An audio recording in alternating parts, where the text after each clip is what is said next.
Morning students, मैं पूनम राय। आज के इस वीडियो में हम लोग फिर पर्यायवाची देखेंगे। ये वो पर्यायवाची शब्द हैं जो UPPCS, UPRO, ARO, RRB, LIC, NTPC, bank clerk, PO, RAS, RTS जैसी महत्वपूर्ण परीक्षाओं में बार बार पूछे गए हैं। तो शुरू करते हैं। हमारा पहला प्रश्न है, अमृत किसका पर्याय है? अमी, पयोधि, अर्क और पय। तो इसमें अमृत कहते हैं अमी को। ये जो हमारा पहला वाला ऑप्शन है ए, ये सही है। अमी, अमृत एक दूसरे का पर्याय है। अमृत के अन्य पर्यायवाची शब्द जो बार बार पूछे जाते हैं वे हैं सोम, अमीय, सुरभोग, जीवनोदक, सुधा, पीयूष आदि। पयोधि का अर्थ समुद्र होता है। अर्क कहते हैं, आक का पौधा होता है उसको भी अर्क कहते हैं, और अर्क काढ़ा वगैरह जो बनता है उसको भी अर्क कहते हैं। अर्क का अर्थ होता है रस, और अर्क मतलब आग का पौधा भी। पय कहते हैं जल को। अगला प्रश्न है, निम्नलिखित में से आकाश का पर्यायवाची नहीं है? नभ, अभ्र, दिव और विप्र। इसमें हमारा जो सही ऑप्शन है वो है डी, विप्र। विप्र कहते हैं ब्राह्मण को। ब्राह्मण को द्विज भी कहते हैं और विप्र भी कहते हैं। तो ये ब्राह्मण का पर्यायवाची है। बाकी नभ, अभ्र, दिव ये आकाश के पर्यायवाची हैं। आकाश के अन्य महत्वपूर्ण पर्यायवाची व्योम, अनंत, शून्य, गगन, अंतरिक्ष, द्यो। ये द्यो इसके मतलब भी आकाश होता है।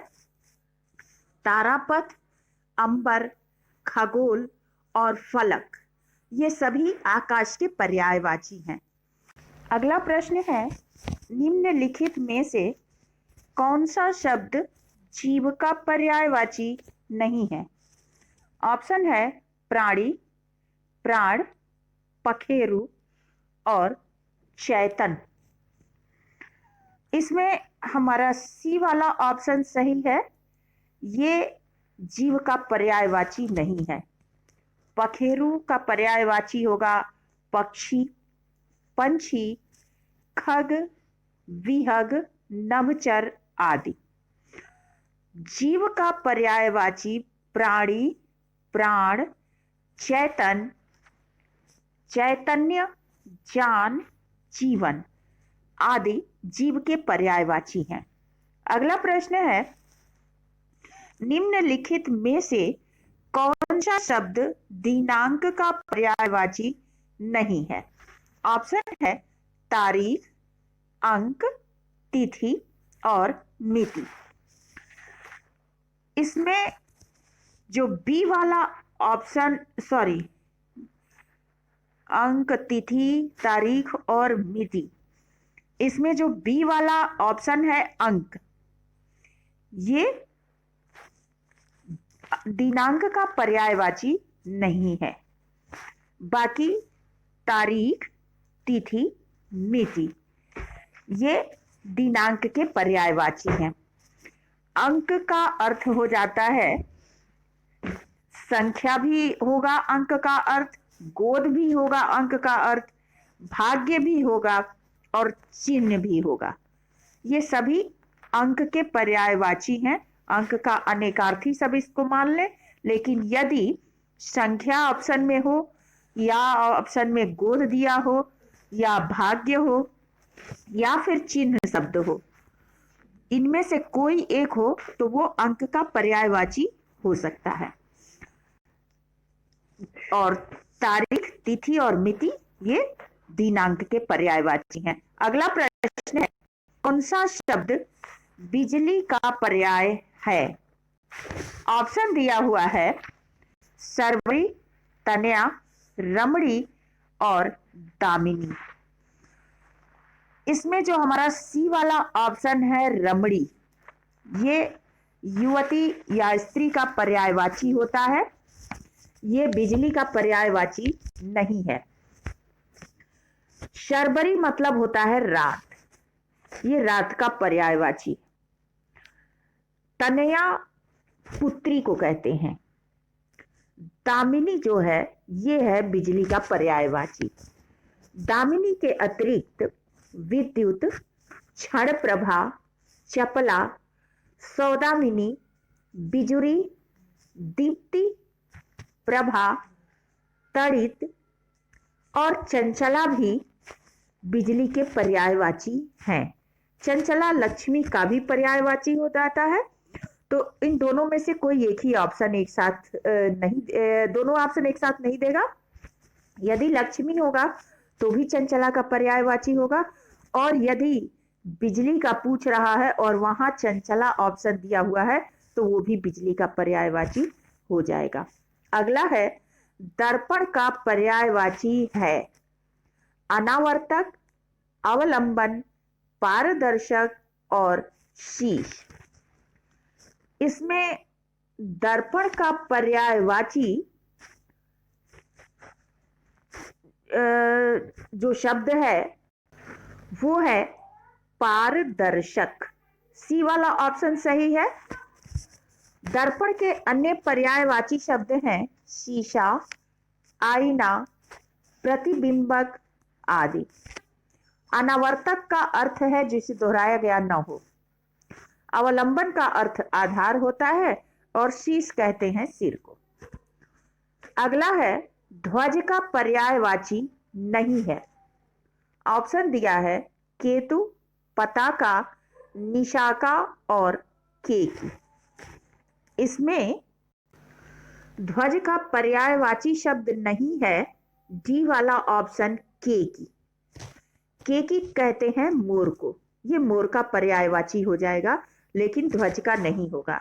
बाकी केतु, पताका, निशाका ये सभी ध्वज के पर्यायवाची हैं। इसके अतिरिक्त केतन, निशान और ध्वजा भी ध्वज के पर्यायवाची शब्द हैं। अगला है बहन का पर्यायवाची शब्द कौन सा है? तनुजा, शार्दुल, इला या सहोदरा। सहोदरा शब्द का अर्थ ही होता है सह उदर, यानी जो साथ में एक ही पेट से उत्पन्न हो, तो ये हो जाएगा बहन का पर्यायवाची सहोदरा। इसके अतिरिक्त भगिनी, बांधवी, सहगर्भिणी, दीदी आदि भी बहन के ही पर्यायवाची हैं। तनुजा कहते हैं पुत्री को। शार्दुल का अर्थ होता है सिंह और इला शब्द है सरस्वती का पर्यायवाची। अगला प्रश्न है शिक्षक का पर्याय नहीं है। अध्यापक, वक्ता, प्रवक्ता या व्याख्याता। तो इनमें बी वाला जो ऑप्शन है वक्ता, ये शिक्षक का पर्यायवाची नहीं है। वक्ता मतलब बोलने वाला, तो हर बोलने वाला शिक्षक नहीं हो सकता। अध्यापक, प्रवक्ता और व्याख्याता ये शिक्षक के पर्यायवाची हैं। शिक्षक के अन्य पर्यायवाची गुरु, आचार्य, अध्यापक आदि भी हो सकते हैं। अगला है वृक्ष का पर्यायवाची शब्द है। ऑप्शन दिया हुआ है प्रसून, पादप, किंकर और हेम। तो वृक्ष का जो पर्यायवाची शब्द है वो है डी वाला ऑप्शन पादप। पादप मतलब वृक्ष होता है। वृक्ष के अन्य पर्यायवाची पेड़, रूख, विटप, अगम, गाछ, शाखी, तरु और द्रुम आदि भी हैं। प्रसून कहते हैं फूल को। किंकर मतलब दास होता है और हेम कहते हैं सोना को। अगला है सांप का पर्यायवाची शब्द है? ऑप्शन दिया हुआ है जातरूप, विशिख, पन्नग और आतंक। इसमें जो सांप के लिए सही ऑप्शन है वो है सी वाला, पन्नग। पन्नग कहते हैं सांप को। सांप के अन्य पर्यायवाची हैं उरग, फड़ी, पवनाश, सरीसृप, भुजंग, व्याल, अहि, नाग, विषधर, पन्नग, सर्प और हरि भी सांप को कहते हैं। अगला है, कौन सा शब्द पृथ्वी का पर्यायवाची है? ऑप्शन दिया हुआ है अहि, अवधि, मही और अटवी। इसमें पृथ्वी का जो सही पर्यायवाची है वो है सी वाला ऑप्शन, मही।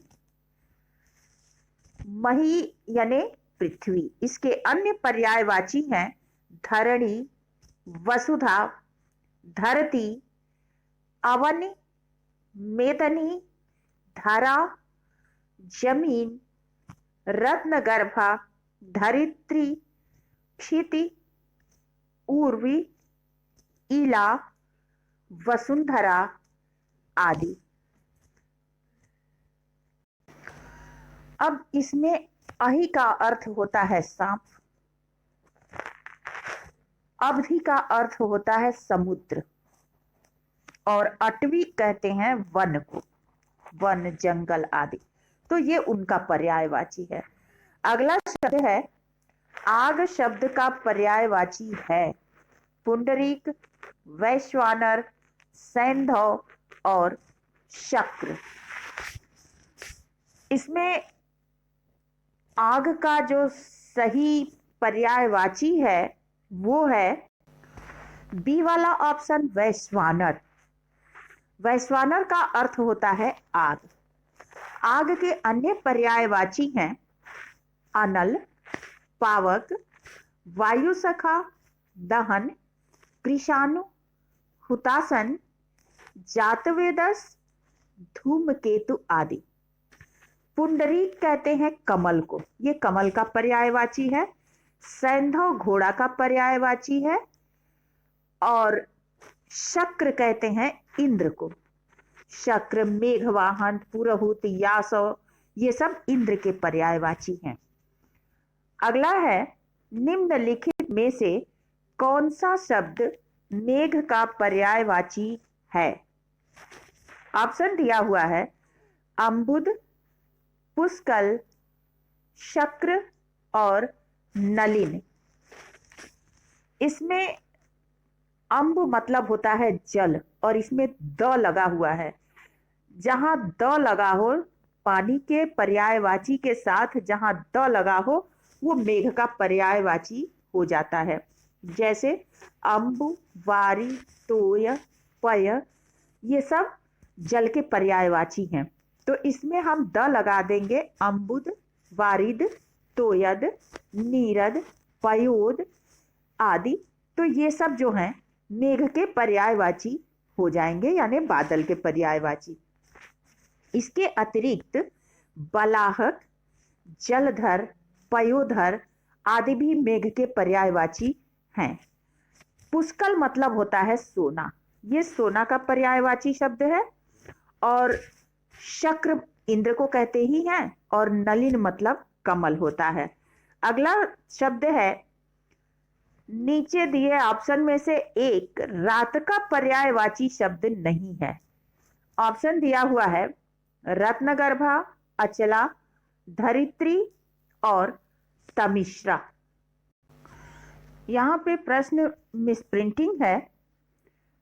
इनमें से एक रात का पर्यायवाची शब्द है, यहां नहीं होना चाहिए, क्योंकि रत्नगर्भा, अचला और धरित्री ये तीनों ही पृथ्वी के पर्यायवाची हैं। तमिश्रा ही ऐसा शब्द है जो रात का पर्यायवाची है। तो यहाँ क्वेश्चन करेक्ट करके पढ़ना चाहिए। तमिश्रा यानी रात के अन्य पर्यायवाची जो हैं वो हैं यामिनी, निशीथ, निशा, रजनी, विभावरी, रैन, क्षणरा, त्रियामा, छपा, ये छपा का मतलब भी रात होता है। शर्वरी, इसका मतलब भी रात होता है। और रत्नगर्भा, अचला, धरित्री आदि ये तीनों तो पृथ्वी के हैं। और बाकी जैसा कि हमने ऊपर बताया, तमिश्रा, यामिनी, निशीथ, निशा, रजनी, विभावरी, रैन, क्षणदा, त्रियामा, छपा, शर्वरी ये सब रात के पर्यायवाची हैं। तो यहाँ हमारा सही ऑप्शन डी वाला हो जाएगा। अगला क्वेश्चन है, निम्नलिखित में से कौन सा शब्द अतिथि का पर्यायवाची नहीं है? अभ्यागत, जातवेदस, आगंतुक और पाहुन। इसमें सही ऑप्शन नहीं है अतिथि का, वो है बी वाला जातवेदस। जातवेदस का अर्थ होता है अग्नि, ये अग्नि का पर्यायवाची है। बाकी अभ्यागत, आगंतुक और पाहुन ये अतिथि के पर्यायवाची हैं। मेहमान भी अतिथि का ही पर्यायवाची है। इसके अतिरिक्त अगला प्रश्न है, निम्नलिखित में से एक समुद्र का पर्यायवाची शब्द नहीं है। ऑप्शन दिया हुआ है जलधि, जलधाम, जलनिधि और जलाधिप। तो इसमें हमारा डी वाला जो ऑप्शन है जलाधिप, ये वरुण देवता को कहते हैं, ये वरुण का पर्यायवाची है। और जलनिधि, जलधाम और जलधि ये तीनों समुद्र के पर्यायवाची शब्द हैं। समुद्र के अन्य पर्यायवाची शब्द हैं सिंधु, रत्नाकर, पारावार, नदीश, वारिधि, उदधि, तोयधि, नीरधि, यानी कि जो धी या निधि जब लगा देते हैं तो ये हो जाता है समुद्र का पर्यायवाची। अगला है, निम्नलिखित में से एक स्वर्ण का पर्यायवाची शब्द नहीं है। ऑप्शन दिया हुआ है हेम, हाटक, हिरण्या और कलधौत। इसमें हिरण्या स्वर्ण का पर्यायवाची शब्द नहीं है। यदि यहाँ हिरण्य होता तो ये स्वर्ण का पर्यायवाची होता, किंतु यहाँ हिरण्या है, ये स्वर्ण का पर्यायवाची नहीं है। हेम, हाटक, कलधौत ये तीनों ही स्वर्ण के पर्यायवाची हैं। स्वर्ण के कुछ अन्य पर्यायवाची कलधौत, कंचन, जातरूप, चामीकर, सुवर्ण आदि भी स्वर्ण के ही पर्यायवाची। अगला शब्द दिया हुआ है चंद्रमा का पर्याय है। ऑप्शन दिया है सारंग, मतंग, तुरंग और भृंग। इनमें से चंद्रमा का पर्याय कौन सा है? तो इसमें मतंग मतलब होता है हाथी, तुरंग मतलब होता है घोड़ा और भौरा कहते हैं भृंग को। यहाँ सारंग जो है ये चंद्रमा का पर्यायवाची है। चंद्रमा के कुछ अन्य पर्यायवाची विधु, कलानाथ, निशाकर, हिमांशु, शशांक, अमृत निधान, छपाकर, द्विजराज, तारकेश्वर, इंदु, अत्रिज ये भी चंद्रमा को ही कहते हैं। अमीकर, मृगांक, महताब, राकापति, हिमकर, कलानिधि, राकेश और सुधांशु भी चंद्रमा के ही पर्यायवाची हैं। अगला शब्द है जंगल का पर्यायवाची है। ऑप्शन दिया हुआ है प्रमोद, विश्रांति, कांतार और दीव। तो इसमें प्रमोद का अर्थ होता है आनंद या आमोद, हर्ष, आह्लाद इत्यादि। प्रसन्नता, सुख, ये सब जो है प्रमोद के पर्यायवाची हो जाएंगे। विश्रांति का अर्थ होता है आराम करना। और दीव जो है ये आसमान, ऊर्ध्व, गगन, फलक आदि जो है इनको दीव कहते हैं। दीव का अर्थ अलग अलग भी होता है, जैसे अचल, अडिग, ध्रुव, अविचल आदि। तो इन शब्दों में से अगर कोई एक रहे तो वो दीव का पर्यायवाची हो जाएगा। यहाँ पूछ रहा है जंगल का पर्यायवाची, तो जंगल का पर्यायवाची हमारा सी वाला ऑप्शन हो जाएगा, कांतार। जंगल के कुछ अन्य पर्यायवाची जो बार बार ऑप्शन में दिए जाते हैं वो हैं दाव, अरण्य, कानन, विपिन, वन और अटवी आदि। तो आज के लिए इतना ही काफी। नेक्स्ट वीडियो में फिर कुछ अन्य ऐसे ही महत्वपूर्ण प्रश्नों से साथ मिलते हैं। तब तक के लिए धन्यवाद।